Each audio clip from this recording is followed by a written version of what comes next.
Matt Hardy and Jim Cornette get into a heated exchange on social media that also includes Jim Cornette's co-host, Brian Last, as well. Details on that, and I'm going to get your opinions on it. What is CM Punk's current backstage reputation in All Elite Wrestling now that he has returned to the company and is a mainstay and the centerpiece of the AEW Collision show on Saturday nights? Tony Khan provides an update on the all-in ticket sales from London's Wembley Stadium. Tony Khan's involvement in AEW Fight Forever has also been revealed, and Jim Ross says Forbidden Door is one of the best wrestling shows he has seen in years.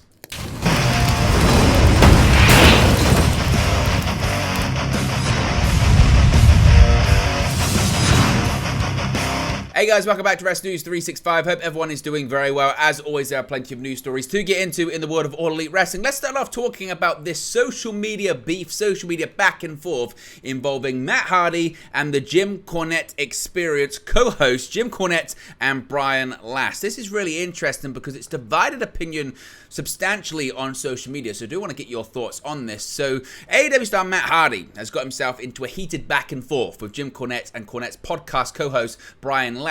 Of course, it's no secret that Cornette and Last don't hold back their opinions on their podcast, with Hardy going as far as dubbing the listeners that agree with them as the, quote, toxic Cornette cult.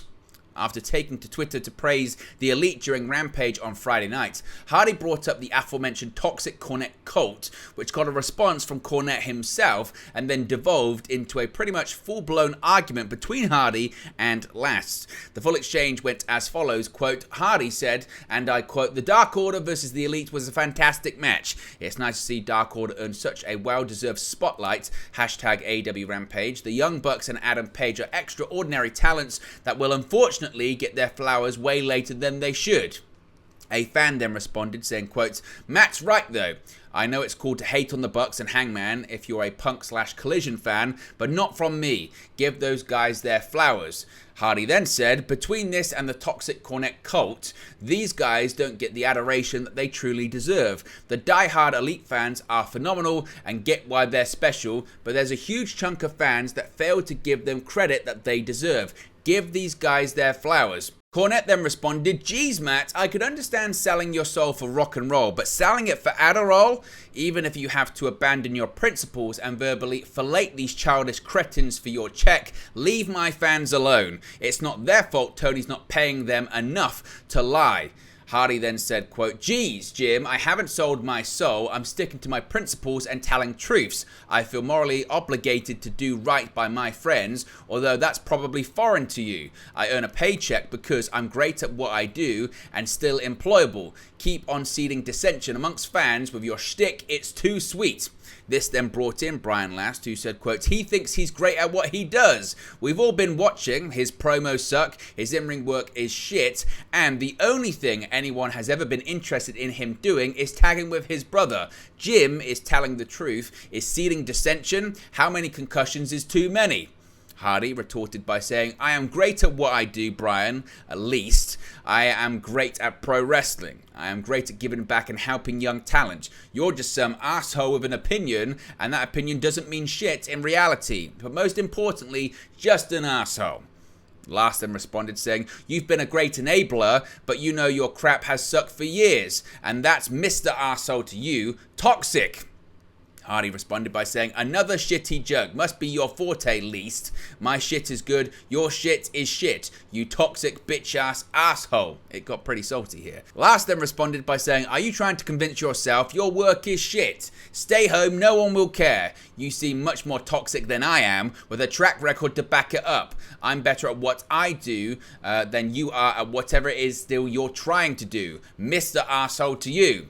Hardy responded by saying, "Don't have to convince myself. My live reactions, paycheck, and appearance fees solidify I'm good. I don't know shit about you, nor care to. So keep doing what you're good at, you goofy bitch-ass asshole. I'll do the same, and you can continue to whine and cry about it like a baby." Last then responded by saying, "How dare you? You're way goofier than me. You understand that you are the one whining and crying, right? Can you still comprehend that much? Once again, you seem quite toxic. Is everything okay?" okay. Hardy replied by saying, me stating that you two constantly fuel a toxic culture isn't whining, it's just hard truths. You constantly moaning and bitching about me wrestling is whining and crying. Can you discern that, or are you a moon calf? I'm great, by the way. Just did a huge con in Tennessee, have 4 beautiful kids, financially set for life, still get to live my dream, have major respect within my industry, and am considered a living legend, being a huge contributor to pro wrestling, and no rando from the internet's opinion is going to change any of this, especially not an egotistical asshole like Brian Least. Congrats on the podcast. It'll be a great way to be remembered in history. Enough of this silly ass cyber convo, it's time to go crawl up my hot ass of a wife. Last said, you crying again. We call the bad shit bad, we call the good shit good. You wouldn't be whining if you had produced anything in the last several years that we could have said anything good about. However, as you know, your work is shit. Have you thought about talking to someone? A fan said, quote, cook that weirdo, Matt. All these guys do is whine and feed their very, very strange cultists just for some sick need for attention. I'm sure they'll be saying this a lot in the coming weeks. Hardy then said, quote, I was in a mood and wanted to cook tonight. I'm glad you see through it. What their opinions, they do not matter in reality. It's only entertainment and horseshit. Like any other trolls online, I want everyone to remember that it doesn't actually affect actual reality. Cornette then responded by saying, I'd like to thank the great Brian Last for staying up into the night toying with the concussed ex-great while he was protesting too much about how successful he is. I go to sleep too early on Saturday nights to have time to play with kids. Golly, Matt, don't you have any signings to do? Hardy said, quote, last night was Sunday, Jimmy. Maybe you're the concussed one. You're definitely an ex-great. I used to have massive respect for you, but that's been long gone. That's the case with many people now, and it's sad. This is my final tweet to you. You and Lise keep doing your shock jock routines and fanning these toxic flames of hate and negativity for your zombies to slurp up. Make those bucks however you can, though, right? Enjoy your life, Jim. I'll certainly enjoy mine. So certainly a big back and forth between these two names in pro wrestling on social media. What did you think of it? What do you make of it? Who do you think's in the right? Who do you think's in the wrong? Or do you sit somewhere in the middle? Let me know your thoughts, as always, in the comment section below.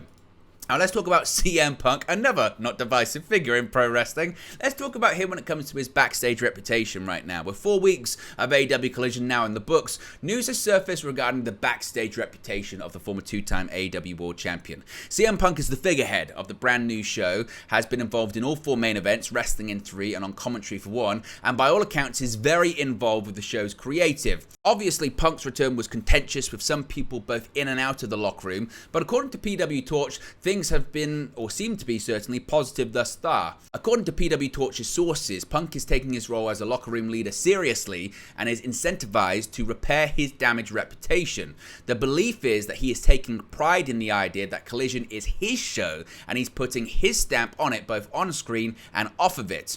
Of course, the positivity towards Punk isn't shared by everyone in the locker room, but overall, the response to him looks to be moving in the right direction. There were some issues after the very first week when he returned and took some digs at the Elite during his promo, but that seems to have died down and there has been nothing else said since then. Of course, Tony Khan has specifically made sure to keep anyone that may have issues with Punk away from the show. He's going to be facing Ricky Starks in the finals of the Men's Owen Hart Foundation tournament on the 5th Collision episode this coming Saturday.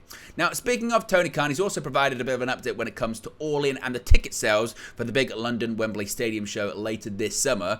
According to, and appearing rather, on the Green Zone, Tony Khan, the AEW president, was asked about AEW All In at Wembley Stadium on August 27. Khan said about ticket sales, quote, it's about 70,000 tickets sold for about $9 million US in ticket sales for that one show in London at Wembley Stadium. It's going to be a massive event. We're opening more seats up for that.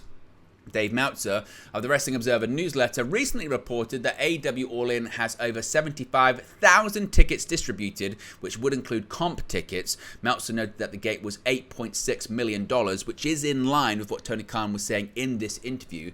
WrestleTix has noted that the current setup is for close to 88,000 butts in the seats. Whether or not they'll get there, we'll have to wait and see. But as of the time of recording this video, no matches have been announced for AEW All In. Once there are matches announced, we'll let you know. But what are your thoughts on that number? Again, Tony Khan saying that they've nearly sold 70,000 tickets sold with 75,000 tickets distributed. What do you think the final number is going to be? Let me know your thoughts, as always, in the comment section below about that. Again, can they sell out Wembley Stadium? It may be possible. Speaking of Tony Khan, his involvement in the AEW Fight Forever video game has now possibly been revealed. Tony Khan was actually involved in the development of Fight Forever, and his levels of his involvement have now been revealed. AEW Fight Forever was released on June 29 on modern and last-gen platforms. Along with regular performance updates, new playable characters and game modes will be made to the core game, including Stadium Stampede mode. The lead narrative designer for AEW Fight Forever, Justin Leeper, has now revealed how much involvement Khan had in the game's development. According to recent tweets from Leeper, Tony Khan had production meetings with the development team. His involvement didn't stop there though, with Leeper also revealing that he was very interested in the game-making process and wanted to participate in it. Khan also provided the voiceover for his in-game voicemails and also gave approval for all of the in-game tweets in the Road to the Elite story mode.